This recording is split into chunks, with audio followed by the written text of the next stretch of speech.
can't think of any more human activity than conducting science experiments.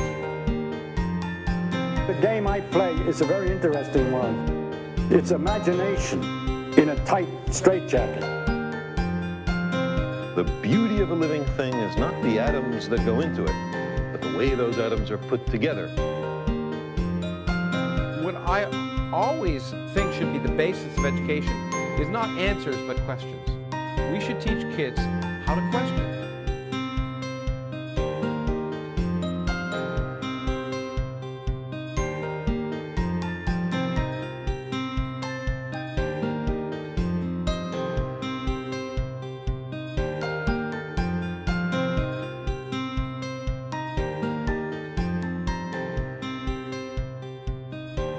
Got my own personal fly. It's an interesting thing to say. Uniquely Australian. You know what else is also uniquely Australian? Vegemite.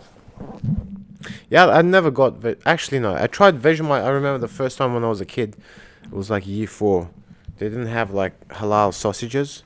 So they were serving... Vegemite is halal, isn't it? Yeah, so instead they gave us like bread with Vegemite. And I remember thinking, I'm like, what in the actual fuck? So you don't like it? Dude, I remember thinking, I'm like, this country's like, it's got so many cool things about it, but are Australian people like, are their tongues like broken? Why? Why would they eat this like voluntarily? I'm forced to eat it because there weren't any like halal sausages. But what the hell is wrong with people that this is what they enjoy eating? Yeah, I don't know. I love it. Maybe you had too much. Yeah, I've heard that before, man. If you have like hot buttered toast, I like it on toast. I don't really like it on sandwiches, to be honest, but have really like, hot buttered toast, heaps of butter, just like kind of just a few smears of Vegemite. Delicious. Disgusting. God damn it. Dude, I went archery yesterday, so for the folks who are following this, so I finally signed up to this club at Homebush, the Sydney Olympic Park Archery Club. I bought myself a bow and 12 arrows, and I spent like 3 hours yesterday. I think I shot over like 250 arrows, and like 2 hours the day before that I shot like over 120 arrows. My hands just jacked. Like, you have to hold a bow like this, right? And you'd expect this hand to hurt the fingers, but I have a finger tab, so I actually developed a blister because I think I have OCD, dude. I realized it like yesterday because it started raining, and I was like, oh man, I gotta get close to the bullseye. I gotta get closer. And I remember like after the 3 hours, I'm like, yep.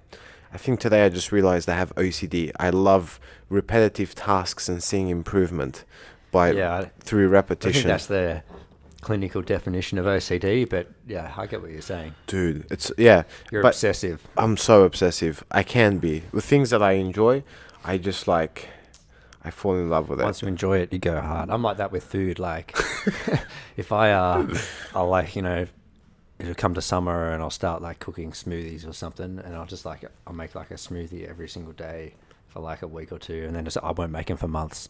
Really? Yeah. And then I'll get into like, I don't know, making ice cream or something, and I'll make that like every single day, like a nutcase for like 2 weeks, 3 weeks, and then you'll stop. Yeah. I'll stop. Dude, I can't have ice cream in my house. Those, the Peter's ice creams, the 4 liters. Yeah. Like that will last 3 days, if that. If we have it in the house, like I when I love something, if I really enjoy with its eating, whatever it is, I really get into it. And like that 4-liter tub of ice cream, I can finish it. Like I get obsessive, dude. I go for one, like I get one of those fat cups and fill it up with ice cream, and then I go upstairs. I'm like, man, I could go for some ice cream again. Like that's how I get. That's how I'm gonna. Do you get like the Neapolitan, which is the 3 flavors, the chocolate, strawberry, and vanilla? And everyone always eats all the chocolate and leaves the strawberry and vanilla. Really? Yeah, you don't. No, it's actually the opposite. Yeah. Yeah, because the chocolate's got more of a bitter taste to it, so like that always gets avoided, and I kind of what, dude. It's always first to go. Is it really? Yeah. Well, this is probably one of the differences between white and like Arab people.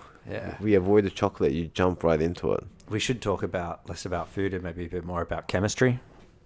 we can talk about the chemistry of food. Following Patrice's episode, So baby. things that smell good or smell are esters. No, Yeah. things that get you drunk, they have OHs, alcohols.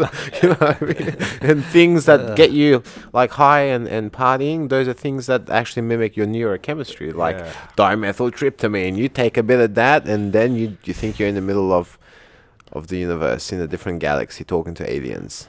Yeah. I've heard from people on the internet, from the grapevine. Yeah. Oh, you have a friend who told you? I have a friend of a friend of a friend who watched a YouTube video. Yeah. I thought an interesting thing Patrice brought up is how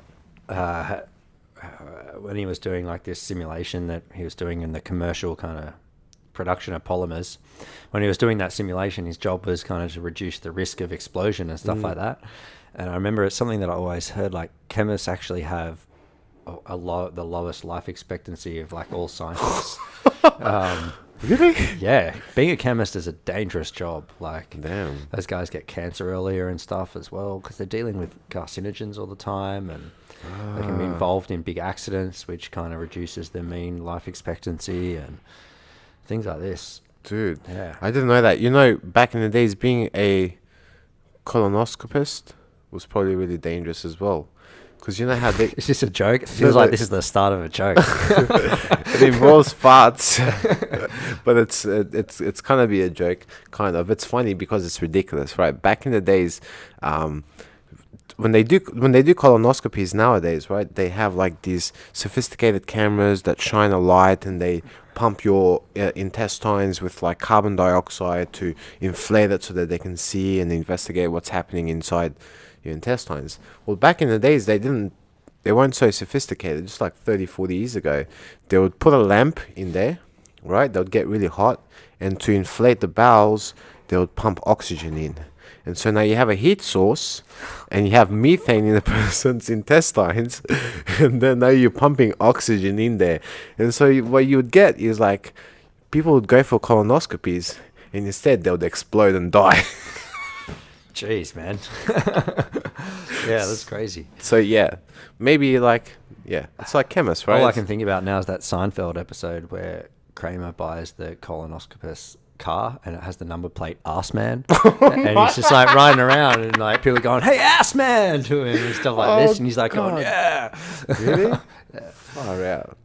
Gotta get into Seinfeld. This is one part of pop culture I missed.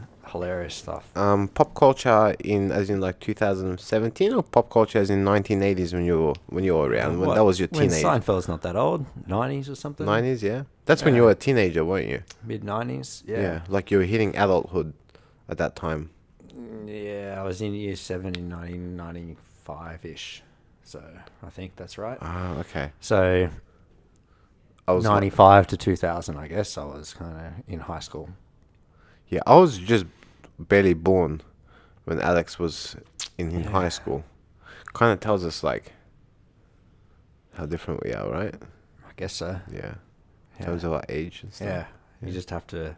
He's the lucky one because he gets to absorb all my years of experience. Yeah. Yeah, no, that's true. Yeah, that's why I hang out with Alex. It's not his charming Just using personality. me. We're all using each other one way or another. Yeah. What else were we talking about with Patrice's Yeah, episode? He talked about the value of education too. It was Wait. his answer to Trump. Just before you go on to that, Yeah. just about what he was doing in those in the pipelines about simulating it. It's actually really cool because we use mathematics to understand the world and the universe. And if we have computers where you can put complex algorithms or Physicists are doing this with like astronomy and stuff as well, aren't they? Yeah. yeah, even like particle physics as well, right? They use a lot of simulations. Like one of the things, it's gonna get I just want to refer back to that book because some This things. is Lawrence Krauss's Lawrence, new yes, book. Lawrence Krauss. So some What's the things, name of it again? The Greatest Story Ever Told. Yeah. That's why I'm repeating it so many times because it's the greatest story ever told, right? But there are certain things in the universe that we can't measure just because of, let's say, our inability due to technological limitations, or even just the universe, like the way the universe is set up. So this would be like the visible universe, for instance, may be an example of something like this, where the universe is expanding, and at the points where it's expanding faster than the speed of light away from us, we can't see that because the light can't travel back fast enough for us to see. Right. So would that be an example? Yeah, like that also, but also like there are certain things that the universe does but are unobservable, and they are unobservable because to observe them would break certain laws of the universe. It's really weird, right? Because for example, a packet of photon might be exhibited, but if you measure that packet of, it's so small, it's so arbitrarily small, and that packet of photon is so important, but we can't measure it because to do so would mean that it's large enough that then will mess up all the models and would mean that nothing works. But the point I want to make is because of that, we have simulations.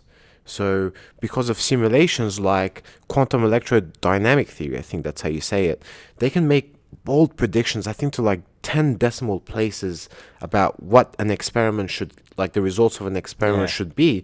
And that's because of like simulations. It enables us to see enables us to see things that ordinarily would not be available for us to see, to make predictions based on mathematical representations. It's interesting. A simulation is it's almost just a computer doing a scientific method in a sense anyway. Like that's what science is. You can create a model of reality, then you test the model that you have against actual reality by performing an experiment or running the simulation. And then if it's close, you know that your model's a good one. It reflects what we really see. But what I find really interesting is you get people like climate change deniers, and this is harking back to a few episodes ago, who will say, people use models to predict climate change, therefore these models are just run by a computer. It's not like real science, it's just a computer algorithm, which is like total crap, because all sciences, like we were just talking about, all sciences use computer modeling. Patrice is using computer modeling to make chemical production safer. Astrophysicists are using computer modeling to work out like how planets orbit. Like, for instance, Pluto, since we've known that Pluto exists, it hasn't completed one orbit of the sun, right? Really? No, it hasn't. It takes so long to orbit the sun, and we only knew about it a couple of 100 years ago, that we haven't actually, no human has been alive long enough to witness it, and even if human history hasn't seen it enough to witness it, kind of do one rotation, So how do we know that it orbits the sun? Computer models. Man, I gotta double check. But you ask a climate change person if they believe that Pluto orbits the sun, they say, yeah, for sure, Pluto orbits the sun. How long does it take for Pluto to orbit the sun? Right, they start writing in Chinese. This is incredibly boring podcasting. No, it isn't, bro. I got fact check this because this sounds like #fake news. Yeah, we have to fact check two numbers. So how many? I don't think this is going to happen. So if people want to fact check me, they have to look up two numbers. You have to find out how long it takes Pluto to orbit the sun. That's one thing. Then you have to find out how long ago it was that we discovered Pluto. They're the two things you got to look up. Okay, one sec. To fact check me. One sec. I just want to check. Okay, how long does it take for Pluto to orbit the sun? If this says 5 minutes. 5 minutes. 248 years. 200. According to Quora, Pluto takes 248 years to orbit the sun. 248 years. Thank you, Siri. When did we discover Pluto? For 248 years. 247 years ago. Yeah, it wasn't that long ago. No. Yeah. So that's what I mean. So no idea. So that's how we know Pluto orbits the sun, is by computer modeling. But it's funny, and you get a similar thing with like evolution and stuff like that. Or how do you know it's real? How can you like extrapolate back that far? People who deny evolution say these types of things, right? Yeah. How can you extrapolate back that far? How do you know that this happened if you weren't there? Yeah. Well, how do they know Pluto orbits the sun if no one's seen it in the course of human history? You know what's something I love. I don't love, actually. It frustrates me a little bit.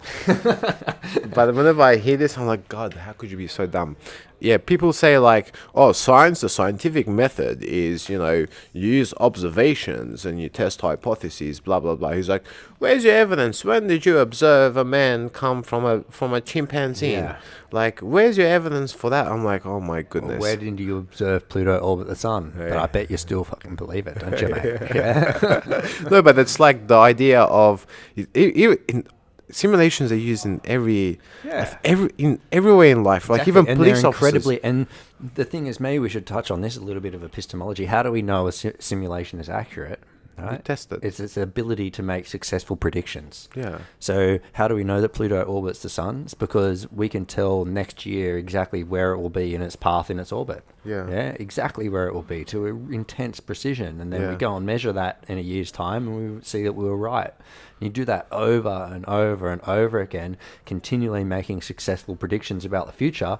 It says you've got a pretty good idea about how reality's working, yeah? Yeah. That's how you know that your model's right. I was also going to say, And scientists know this as well, right? Scientists know how faulty their models are. They know how far out their models are. They're testing the error in the model as well. yeah. You know what I love is when people who like aren't experts in the field, and they're like, "Oh, but have you considered solar rays?"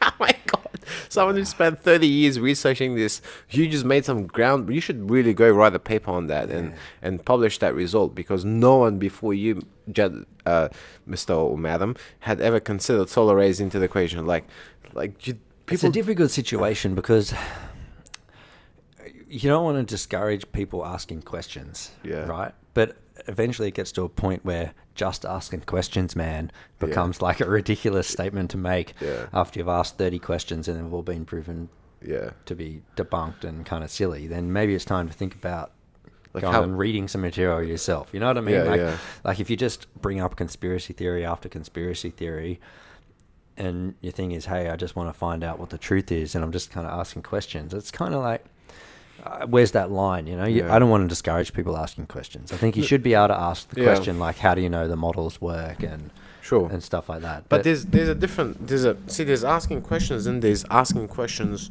to kind of it's like you're trying to prove yourself right, and every time you ask your question and you get proven wrong, you you just try and jump look to for the next question, question. to Yeah, the next that's right, question, to the that's next. right. Yeah. So you just and that kind of behavior is not. Yeah, I don't know. that's not fun. It's frustrating, It's- and you kind of go. I think then you have to change the question around a bit and go, well, what's going to convince you Yeah. that it's true, Yeah. rather than just because you can bring up questions just forever, can't you? You can Yeah. just keep going forever and ever to the next question. How many times do your questions have to be answered before you accept it to be true? What will it take to convince you that it's true? Yeah. I was going to say, just going back to the model thing and observing evidence. So, when they say, oh, where were you 65 million years ago? How do you know? I think it's very analogous to a crime scene, right? So if have you watched that show 48 Hours? I'm aware of it, but I haven't watched it, no. So somebody gets murdered. Isn't that the show where they do 1 hour episode, but it's real time? Or is that 24 hours? I think that's 24. That's a TV show. 24. Bro. I think these guys. Maybe I haven't. No, maybe Yeah. I'm not aware of it then. Well, these guys, it's like an hour episode, but they follow like police officers who have been called to the scene of a crime, Okay, yeah. typically a murder, some homicide or whatever, and they have to find them within the first 48 hours. And the thing is, if you don't find them within the first 48 hours, the chances of finding the criminal is so much harder. Like it becomes almost exponentially harder. But even then, like when a police officer shows up to the scene of the crime, he's looking at evidence that's been left there. He wasn't there observing someone getting killed. And based on that evidence, they build models, ideas of how it could have gone down, and they might even have simulations. So, we see bullet pellets over here stuck on the wall, or it could have come from this angle. There's blood over here, there's bullets over there. So they would render 3D models to get a complete understanding of what's happening or what had happened in that room, and how that person died. But no one looks at those police officers in the court of law and says, hey, you weren't there. So how do you know, man? Yeah. Like, where's your evidence? Oh, this is just computer models. This is nonsense. Yeah, It's like, exactly. but it's the same sort of thing, right? You don't have to be there 65 million years ago. Well, you can even test, like, this is the other thing that irks me while we're getting this irking, is once you have these models, say, of evolution, something that happened 65 million years ago, you can actually go and test that directly. Because those models themselves make predictions. If we're going to say that fossils get laid down in a certain way and the strata is going to be organized in a certain way, that means that you can predict what species you're going to find in what layers, and then you can go out and dig for those species. And if you find them, that's a confirmation that your model was accurate. Yeah.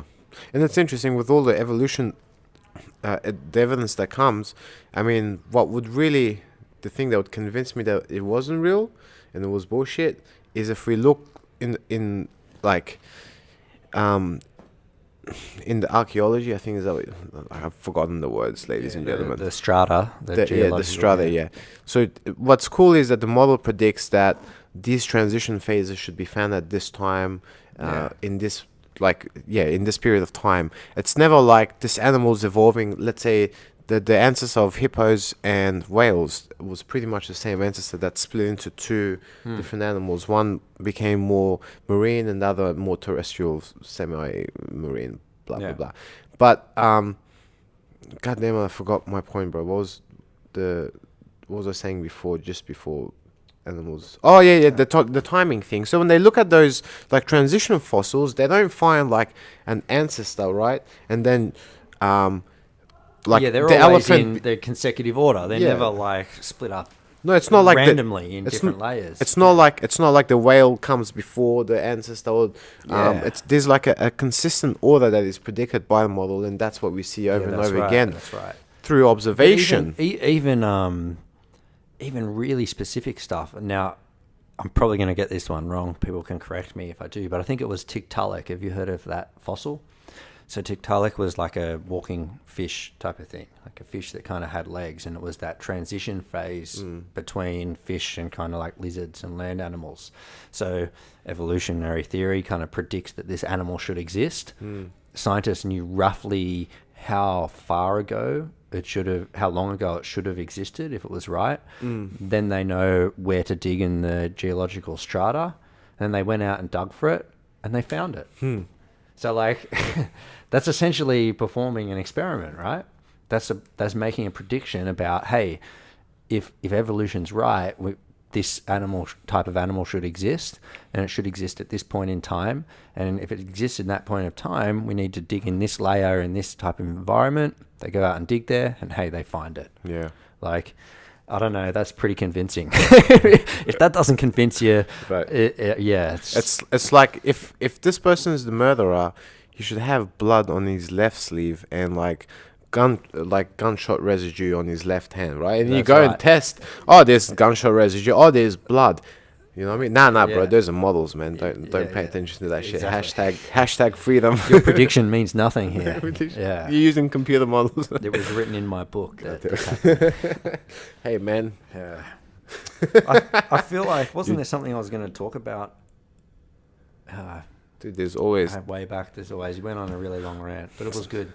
This is what happens, right? When your age goes up, your memory fails, your eyesight fails you, and his elbows are screwing up as well. Do you remember the Wizard of Oz, that Tin Man dude? That would make like...